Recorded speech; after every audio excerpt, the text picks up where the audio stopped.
Hello dear student, welcome. तो next topic हम लोग डिस्कस कर रहे हैं लिमिटेड लाइबिलिटी पार्टनरशिप एक्ट 2008। तो ये बेसिकली क्या है, कैसे बना है और इसका क्या खासियत है, फीचर्स, और अच्छे से शॉर्ट में प्यार मोहब्बत में करा था, राइट। अभी समझे, जो ए और बी पार्टनर है, बिजनेस चला रहे, ओके। तो ये कोई कंपनी नहीं है, पार्टनर है, बिजनेस चला रहे, राइट। इनकी लाइबिलिटीज ज़्यादा होती है। तो ये लोग 1932 में बिजनेस को रजिस्टर कर सकते हैं या नहीं कर सकते। पर ये अपने पार्टनरशिप बिजनेस को कंपनी अगर बनाना चाहता है दो लोग को बीच में लेके, तो उसको एलएलपी बोला जाता है, राइट। तो इतिहास क्या बोल रहा था? तो concept of limited liability partnership ऐसे ओरिजिनेटेड फ्रॉम फ्रांस। फ्रांस से आया था 19वीं सेंचुरी की शुरुआत में, और ये पूरे वर्ल्ड में फेमस हो गया। जैसे इंडिया में सोल ट्रेडर होता है, पान पट्टी वाला, चाय वाला, अकेला बिजनेस चलाने वाला। पार्टनरशिप बिजनेस है, हिंदू फैमिली बिजनेस है, कंपनी है। तो partnership loss its popularity because of two major reason. क्योंकि पार्टनरशिप में क्या होता था, अनलिमिटेड लाइबिलिटी खर्चा ज़्यादा होता था और म्यूचुअल एजेंसी एक दूसरे पर ट्रस्ट नहीं होता था। तो to solve this problem of partnership mention above, तो Naresh Chandra committee committed of formation limited liability partnership, तो उनकी कमेटी ने से सब बनाया। तो इसका एक्ट बना था 2008 में। कभी पास होता है एलएलपी एक्ट 2008। इसका फाइनल और उनका नाम के चैप्टर्स भी, अकाउंट्स का सम भी है। तो बेसिकली एलएलपी होता क्या है? तो एलएलपी से बॉडी कॉर्पोरेट एक कंपनी है, सेपरेट फ्रॉम मेंबर्स। मतलब जो मेंबर्स होते हैं ए बी सी डी, जो भी मेंबर्स है, वो एलएलपी से अलग है, okay. They had separate legal status. The liability of LLP is unlimited. मतलब कंपनी की लायबिलिटी अनलिमिटेड है, पर पार्टनर लोग की लायबिलिटी क्या रहती है? लिमिटेड रहती है। पार्टनर को जितना कर्जा देना है उतना ही देगा, करोड़ों का कर्जा नहीं देना पड़ेगा। जितना उस पर लायबिलिटी उतना ही उसको पे करना है। तो एक अच्छी बात ये है। And rights and duty of every partner, जो भी पार्टनर है एलएलपी में, मतलब एक पार्टनर लोग बिजनेस बना के कंपनी बना दिया। तो पार्टनरशिप किस में कन्वर्ट हो रहा है? कंपनी में। पार्टनरशिप किस में कन्वर्ट हो रहा है? कंपनी में। उसको ही बोलते हैं एलएलपी। तो उनकी राइट्स और उनका duty of every partner is decided by agreement. जो भी एग्रीमेंट में है उसके हिसाब से होता है between LLP and partners, because LLP is having separate legal status.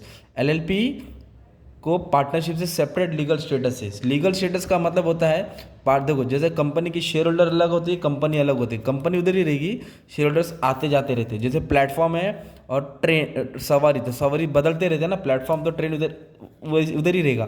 तो सवारी चेंज होती रहती है, प्लेटफॉर्म उधर ही रहेगा। वही मेंबर चेंज होते रहते हैं, कंपनी उधर ही रहेगा। वो बताने का था इसमें, उनका सेपरेट लीगल स्टेटस है।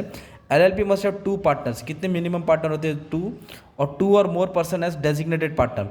मतलब कम से कम दो है, मिनिमम टू है, और मैक्सिमम नो लिमिट है। मैक्सिमम नो लिमिट है।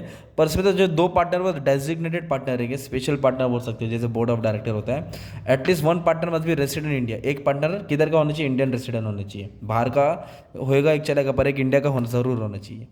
And LLP is required to carry out audit every year. Audit का मतलब होता है हिसाब किताब। जो भी अकाउंट्स होता है उसका हिसाब किताब होना चाहिए। And submit the statement. जो भी सबमिट सॉल्वेंसी का स्टेटमेंट है, रजिस्टर करके एवरी ईयर्स क्या करना चाहिए? स्टेटमेंट सबमिट करना चाहिए। However central government has the power to exam certain LLP from इस formality.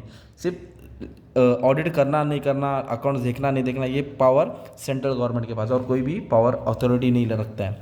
In any case of problem, the central government will have the power to investigate the affair of LLP. मतलब कोई भी problem हुआ तो central government के पास power है, LLP का अफेयर चेक कर सकता है। कुछ भी प्रॉब्लम है तो सोल्यूशन देगा। एंड प्राइवेट कंपनी और unlisted private company. Private company मतलब जो भी पब्लिक नहीं हुई है, पब्लिक से पैसा नहीं लेती है। अनलिस्टेड मतलब जो स्टॉक एक्सचेंज में रजिस्टर नहीं हुए हैं।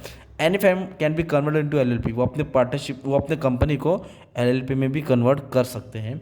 वाइंडिंग मतलब खत्म होना, dissolution. The winding of LLP can be carried out by high court. High court करेगा तो ट्रिब्यूनल करेगा। ट्रिब्यूनल वो होता है जो बिजनेस का लिक्विडेशन का काम संभालता है, बंद करने का, राइट।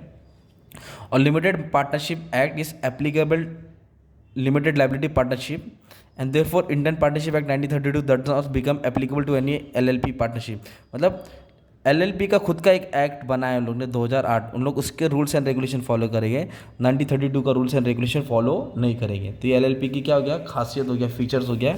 वैसे एलएलपी का कुछ फ़ायदा भी है। क्या है? इसका एक कानून की तरफ से सेपरेट लीगल स्टेटस मिलता है। बिज़नेस को आसान करना, एकदम बिज़नेस को फॉर्म करना एकदम आसान है। ये बिज़नेस की लॉन्ग और कंटिन्यूस लाइफ है। मतलब बिज़नेस जल्दी बंद नहीं होता है, लॉन्ग लाइफ है। उसको बोलते हैं परपेचुअल सक्सेशन। और ग्लोबल रिकग्निशन। एलएलपी एक बिज़नेस को रजिस्टर करेगा तो पूरे वर्ल्ड में एक बिज़नेस को पहचान मिल सकती है। There is no limit on maximum number of partnership. मतलब दो, मिनिमम दो होना चाहिए, मैक्सिमम कितना उसका कोई लिमिट नहीं है।